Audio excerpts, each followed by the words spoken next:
धाराशिव, लातूर आणि बीड जिल्ह्यांसाठी वरदायिनी असलेली मांजरा नदी वाढत्या उष्णतेमुळे अवघ्या 15 दिवसांमध्येच कोरडी पडली आहे। गेल्या वर्षी अतिवृष्टीमुळे या नदीला 4 वेळा महापूर आला होता। बीड, लातूर आणि धाराशिवमधील अनेक शहरांच्या पाणीपुरवठा योजना या नदीवर आणि मांजरा धरणावर अवलंबून आहेत। मात्र वाढत्या तापमानामुळे नदी कोरडी ठाक पडली।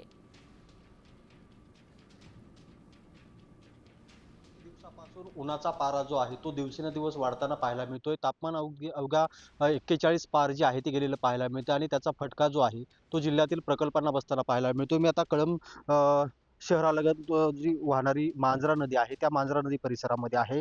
आपण जर पाहिलं तर ही मांजरा नदीचं पात्र जे आहे ते अक्षरशः कोरडं पडायला सुरुवात झालेली आहे। बीड, लातूर, धाराशिव या 3 जिल्ह्यांना पाणी पुरवठा करणारा मांजरा प्रकल्प जो आहे या प्रकल्पामध्ये सध्या 31% पाणी साठा जो आहे तो शिल्लक आहे।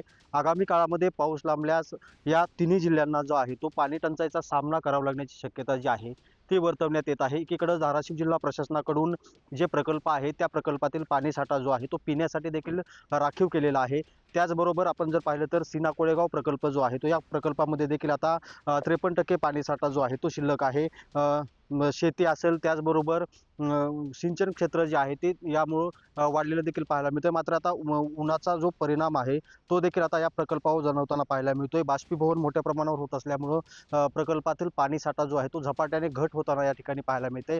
परिणामी आगामी काही दिवसात जर पाऊस वेळेत नाही पडला तर धाराशिव जिल्हावासियांना जो आहे तो पाणी संकटाचा सामना करावा लागण्याची देखील शक्यता वर्तवण्यात येते। बालाजी सुरवसे, साम टीव्ही, कळंब, धाराशिव।